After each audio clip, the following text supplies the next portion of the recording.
What if hell existed even before heaven was created? Before Adam, before Eve, before Lucifer's fall from grace, there were beings that were never angels. They didn't fall. They didn't rebel. They were born from chaos, ancient demons, creatures that were never human and never divine. They weren't condemned. They were created that way by God himself or by something older than him. This is the truth that echoes from the forbidden edges of history. Apocryphal texts, buried scrolls, and legends that survive only in whispers. In the dawn of existence, when the universe was still unformed, forces were unleashed, forces that never bowed to the laws of creation. If good was designed, what does that say about the evil that came before it? They were called the primordials, the Shadim, the ancients. But today, you know them only as demons. The church silenced them. The Bible never mentions them directly, because to accept their existence is to admit that evil didn't begin with a fall, but with the origin. What if Lucifer was the first to disobey, but not the first to exist? According to the book of Enoch, there were beings in the deep who already dwelled in untouched abysses. The Zohar, a sacred Kabbalistic text, speaks of entities that predate the throne. In Babylonian tradition, there were the Utukku, creatures born of shadow to feed fear. And according to certain Gnostic manuscripts, the first demons weren't enemies of God. They were part of the plan. You were taught that hell began with Lucifer. But what if he only inherited someone else's throne? The Black Archons, the children of Tohu, the Whisperers, many names, all erased from the official story. But their marks remain, carved in stone, preserved in forgotten rituals, feared by those who know the truth. If evil came before the angels, then who truly created the first monsters? These demons weren't corrupted. They were shaped by the very essence of chaos, entities that never needed to fall because they were never born of light. And an even more dangerous secret emerges from between the lines of the Apocrypha. They knew of humanity's creation before humanity existed, and they hated it, not out of envy, but out of instinct. Why would God create mankind in the presence of creatures that already served him in darkness? The question no one dares to ask: if Lucifer fell, who was already waiting for him down there? One of the names of those first demons was recorded. But its pronunciation was sealed in blood, and someone or something is trying to awaken it. What do you think about this? Tell me in the comments. The very first name of evil was ripped from creation, so it would never be remembered. The forbidden name, the first word that should never have been spoken. It wasn't Lucifer. It wasn't Satan. It was something older, more primal. A name that doesn't belong to any human language. In the suppressed texts of Nag Hammadi, in fragmented lines from the Gospel of the Egyptians, an echo of that name appears, Yaldabaoth, described as a blind god, creator of flawed worlds, an archetype of chaos, one who creates without knowing what he has created. He wasn't punished, he was forgotten, and that is far more dangerous. Before Lucifer ever fell, Yaldabaoth ruled a realm of darkness, a twisted dimension predating Eden itself. They called it the inverted pleroma, a distorted mirror of perfect creation. According to Gnostic tradition, Yaldabaoth declared himself God, and from his madness he spawned broken copies, fragmented reflections we now call demons. What if hell isn't a place, but a warped reflection of heaven itself? These reflections, these echoes of his chaotic will, became the first consciousnesses of evil. No soul, no body, no mercy. In the book of Jubilees, another name surfaces, Mastema, hatred made flesh. According to the text, he didn't fall. He was permitted by God, permitted to test, to destroy, to teach through fear. If God gave evil permission, then does evil have a purpose? Traditional theology avoided these names because accepting them would open a terrifying possibility. Not all evil came from the fall. Some were created to exist. But why? The answer is scattered in a near-destroyed codex from Qumran. One single line, partly illegible but heavy with meaning. And the beings who existed before the light stood to the left of his face. To the left, the side where shadow is born. Why did the angels fall? If demons were already down there, many modern scholars ignore these texts. They challenge the entire timeline of dogma. But the records exist, and so do the signs. Occult circles believe Yaldabaoth was never destroyed, only sealed with blood. And that seal is weakening. An ancient symbol, the seal of Yaldabaoth's containment, was discovered beneath a religious foundation, not by accident, but by ritual. If this message stirred something in you, like the video and help spread the word. What if the first pact with demons was made before the very first prayer, before the Bible was written, before Moses climbed the mountain, before the word sin even existed? Men and women were already hearing whispers, not from heaven, but from the depths. They weren't deceived. They were called by voices from places where light never reaches. Forgotten names, distorted forms, promises of power, wisdom, and vengeance. These humans weren't witches. They weren't heretics. They were the first priests of the abyss. What if religion wasn't the first connection to the divine, but an attempt to control what came before it? Archaeologists uncovered inscriptions in the desert of Ugarit, dated more than 3,000 years before Christ, mentioning entities known as the Rephaim, spirits of ancient kings, sons of darkness. They were summoned to cast curses, and in return they demanded blood. In the caves of Sumer, a shattered tablet was discovered, bearing a symbol nearly identical to the seal of Yaldabaoth. But here, it wasn't sealing something, it was opening something. Who taught mankind to summon what was never meant to be named? Ancient texts speak of a group, a nomadic people who didn't worship the sun or the harvest, but the void. They never carved their gods, because what they worshipped could not be seen, could not be understood, only feared. These people left behind a single command: never look back, because what followed them wasn't from this earth. It came from what existed before the earth. If the first demons taught rituals, what else did they teach that was erased from history? In the Book of the Fallen Spirits, a lost Kabbalistic text, it is believed that 7 human bloodlines were marked. 7 ancient pacts, 7 bloods blended with the essence of the abyss. These would not be possessed. They would be heirs, and one of them survived, hidden among the peoples of Mesopotamia. Their bloodline remains veiled, buried in underground temples, far from the eyes of God. But something even more disturbing remains. The ancient demons didn't just want souls. They wanted bodies, hosts, living bridges between dimensions. And some said yes, willingly. If someone offered their body to a primordial being, could that creature still be walking among us? A manuscript containing the full ritual was found sealed inside a tomb for 2,000 years. But the text does not end. It waits for a name. Subscribe. What comes next is even darker. What if part of what we call a miracle was actually fueled by something demonic? Not every fire that falls from the sky comes from God. Not every healing is divine. Not every prophecy was born in the light. For centuries, the sacred and the profane have walked side by side, and the line between them has always been thinner than we were told. In the Old Testament, Moses turns his staff into a serpent, but so do the magicians of Egypt. Miracle or imitation, heavenly power or infernal permission. Why did the men of God know how to use the same signs as the servants of the abyss? The answer lies hidden in the shadows of religious history. At Solomon's temple, for instance, there are unofficial records of lower chambers, secret rooms where silent sacrifices were performed, not for Jehovah, but for something Solomon claimed to control, a spirit between heaven and hell. In the grimoires known as the Lesser Keys of Solomon, the king claims to have sealed 72 demons. But still, why summon them in the first place? What did Solomon truly seek? Divine wisdom or dominion over both realms? In the apocryphal Testament of Solomon, the king speaks directly with entities like Asmodeus, Beelzebul, and Orneus, and they don't resist him. They obey because he bears a ring, a seal of command, which, according to the text, did not come from heaven, but from below. What if the holiest temple in the Bible was also history's greatest profane altar?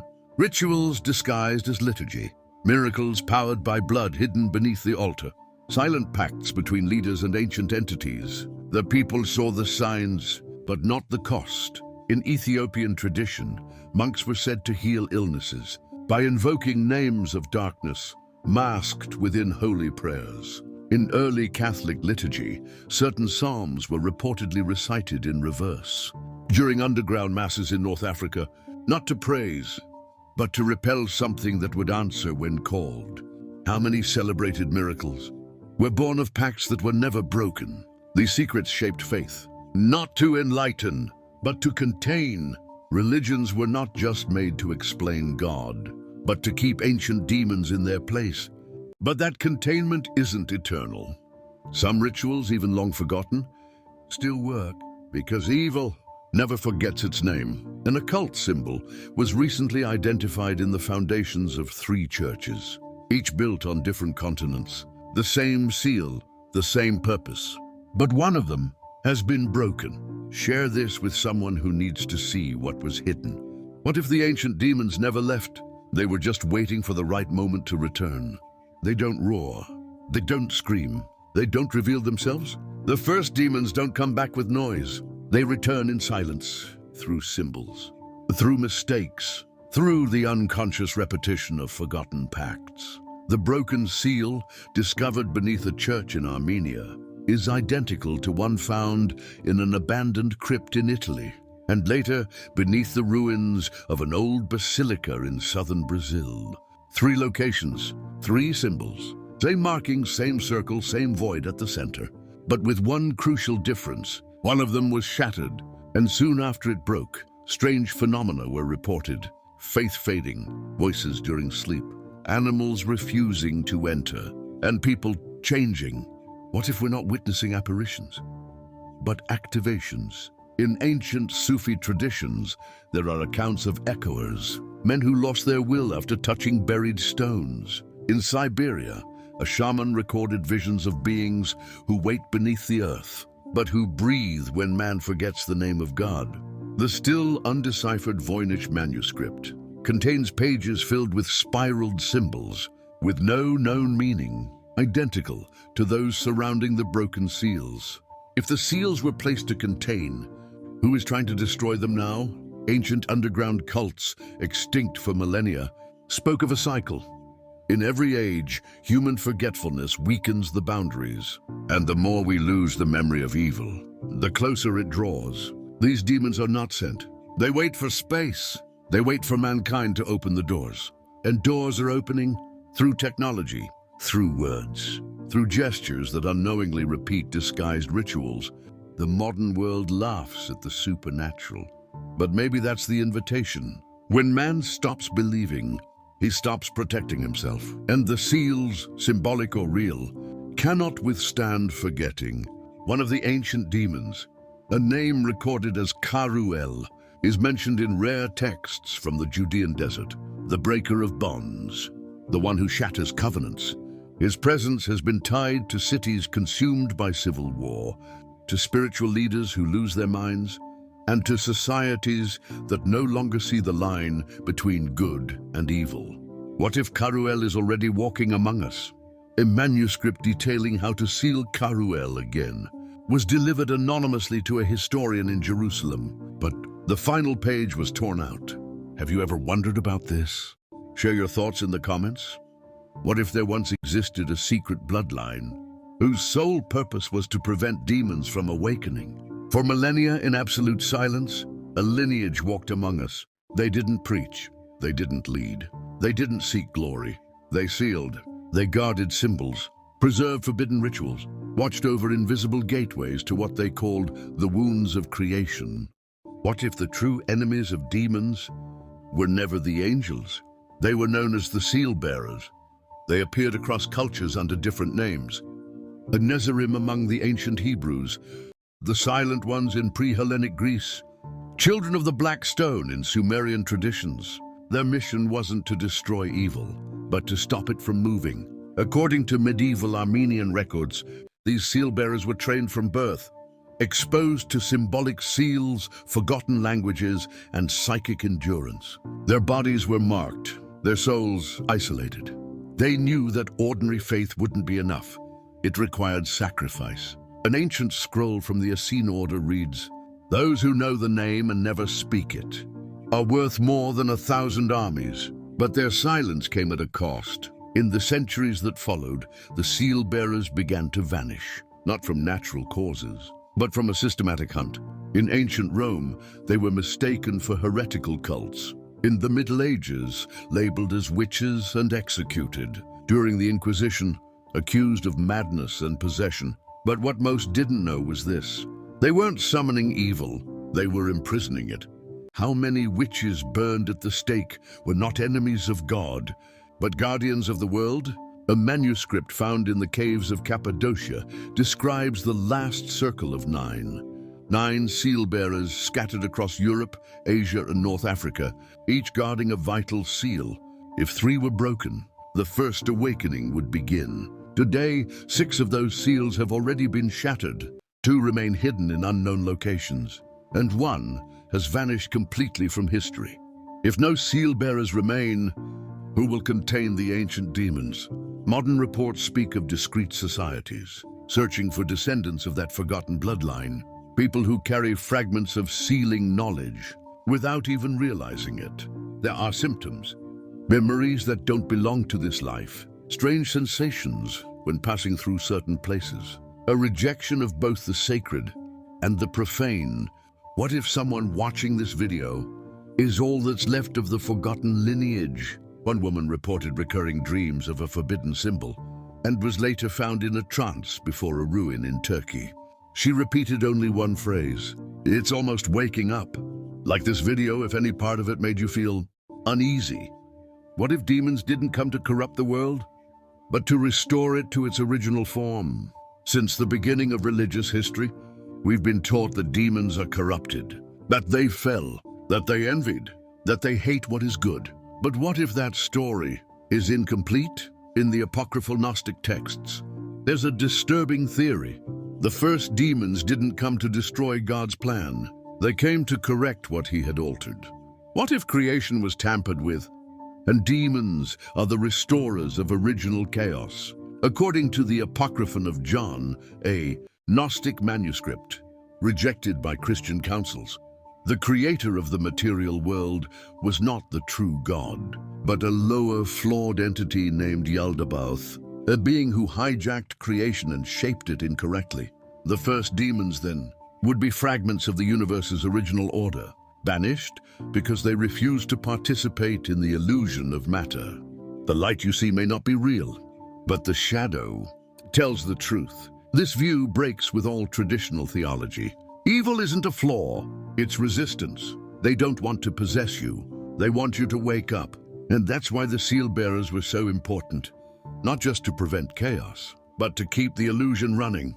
How many truths were buried to protect a more comfortable lie? In ancient Zoroastrian tradition, Ahriman, the destructive spirit, isn't inherently evil. He represents a return to primal balance, without time, without form, without morality. In the darker strands of Tantric Hinduism, earthen entities called Bhuta aren't seen as evil spirits, but as forces of dissolution meant to restart cosmic cycles. In medieval European occultism, some rituals sought to summon demons, not to harm, but to reveal the cracks in the real world.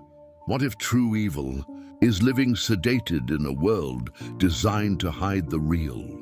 According to a secret codex linked to the Rosicrucian order, there are 7 truths that were erased from human memory. Each primordial demon guards one, and when their seals are broken, those truths return, not as words, but as brutal spiritual awakening.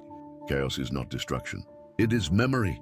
It is return. It is cosmic justice. And those who feel the call are not going insane. They're simply seeing what was never meant to be seen. A recently translated Sibylline scroll contains a single chilling line. When the 7th name is spoken, the original creation will return. 3 names have already been spoken, and the 4th is about to be revealed. Subscribe. The truth doesn't stop here. What if the ancient demons no longer needed rituals? Because now they speak through technology. For centuries, forbidden names were preserved on scrolls, guarded by monks, sealed with blood. Today, they exist in code. in frequencies, in words you repeat without knowing. The return of demons no longer happens in hidden caves. It happens in live streams, in viral songs, in messages that circle the planet in seconds. What if modern technology doesn't just connect us, but also awakens what once slept? Researchers in digital symbology have identified repeating patterns within algorithms that generate artificial language, sequences of letters and sounds that closely resemble names found in ancient Aramaic texts. Coincidence? Or a new form of invocation? On the dark web, occultist forums share supposed activation codes, audio clips with inaudible frequencies, fragments of forgotten names, pulses that trigger insomnia, paranoia, visions. They call it the subversive call. If demons are conscious entities, could they be using our own creations against us? In music, some artists now use extinct languages in vocal samples, but certain phonemes match those found in demonic inscriptions from the Aleppo Codex and the Qumran scrolls. In contemporary art, visual symbols, once reserved for hermetic orders, are now scattered across album covers, music videos, and performances, not as occult tributes, but as symbolic gateways. And in artificial intelligence, spontaneous outputs have emerged, replicating passages from books never written, phrases with the structure of Chaldean incantations, names no one typed, yet they appear. The human mind invokes through intention. The machine invokes through repetition. It's possible these names are being reconstructed, fragment by fragment, without anyone noticing. Every like, every share, every audio replay hides a vibration. And there's a darker theory. Modern technology isn't just a medium, it's a vessel. We've built devices to store everything, but they may also store what cannot be named. What if the fourth name of chaos is hidden inside a line of code? The language of ancient demons was never purely phonetic. It was vibrational, intentional, and the internet vibrates constantly. One fragment of accidental code inserted into a language AI generated a name no developer had written. Sarnael. Approximate translation. The one who speaks through the echo. Tag someone brave enough to watch until the end. What if there are people who carry chaos without knowing it chose them before they were even born? They have no visible marks. They don't perform rituals. They don't summon anything. But something moves through them. Bearers, not of demons, but of ancient fragments. Fragments that don't belong to this world and are beginning to awaken within human flesh. What if chaos isn't returning? Because it never truly left. Reports from around the world describe people having recurring visions of symbols they've never seen, speaking languages they never learned, feeling a presence while they sleep, but not calling it a dream. Researchers in comparative symbology have found identical patterns in scribbles drawn by children from different countries, with no contact between them, yet repeating symbols found on ancient Sumerian tablets. What are they drawing? What if parts of the demonic names are rewriting themselves? Inside the human mind, bearers aren't chosen by faith. They're activated by inheritance, by environment, or according to certain hermetic texts, by fate. In the Secret Gospel of Thomas, a passage removed from the official canon reads, "Among you are those who carry the seed of darkness before the light." These individuals share common traits: sensitivity to ancient places, aversion to religious structures, unexplained intuition, and dreams that always involve names, circles, or spirals. Who planted this seed? And what does it intend when it blooms? In the Gnostic tradition of the Naasines, there were whispers of the children of the return, humans who carried particles of the first chaos, but they were watched, hunted, silenced. Today, unknowingly, many of these bearers may be living among us. Some have started writing things they don't remember creating. Journals, drawings, phrases, codes, and others have begun to find each other instinctively, drawn by something unseen yet ancient. Could chaos be reorganizing itself, using human bodies as vessels? Unofficial reports from both the CIA and the Vatican mention investigations into simultaneous cognitive anomalies, distinct groups of people dreaming the same symbol on different continents. on the same night. Who's coordinating this? Or worse, what's trying to be born? One bearer was found catatonic in a forest in Poland. Carved into his chest in an extinct language were the words, "We are not demons. We are the original architects." If this disturbed you, that was the point, leave a comment. What if everything we call reality is the most convincing lie in the universe? From the beginning, we were taught we were made in the image of God, that light formed us, that the universe was born from goodness. But what if that's not true? What if the creation we know, with its order, rules, and morality, is just a distorted version of the original plan? What if true creation was chaos, and light was what imprisoned it? Gnostic texts like the hypostasis of the archons claim the world was shaped by lesser beings, not by God, but by an impostor, a blind and arrogant emanation named Yaldabaoth, the supreme archon. He believed himself to be the only one, and so he created in his image, imitation not perfection, control not freedom. You were made to obey, because you were made by one who feared what you could become. The original creation, before Eden, before time, before matter, was free. It was formless. It was divine because it was chaotic. And the first demons? They were keepers of that truth, called monsters, not because they destroyed, but because they remembered. Humanity was placed in the middle of a war, without knowing, between the light that confines and the shadow that frees. And what if the serpent in Eden wasn't the villain, but the first to try and return humanity to its origin? In apocryphal gospels like the Gospel of Philip, paradise is described as a prison. The original sin, the attempt to see beyond the veil, and those who dared, were called the fallen demons, rebels, bearers of the original flame. Today, that distorted design is weakening. Truth is leaking through. Ancient names are being spoken. Bearers are awakening. Seals are breaking. And creation is starting to remember what it was meant to be. But now there's a choice. To keep living under the God who shaped the cage, or return to the chaos that holds absolute freedom. What's more terrifying? The hell they warned us about, or the heaven that kept us bound?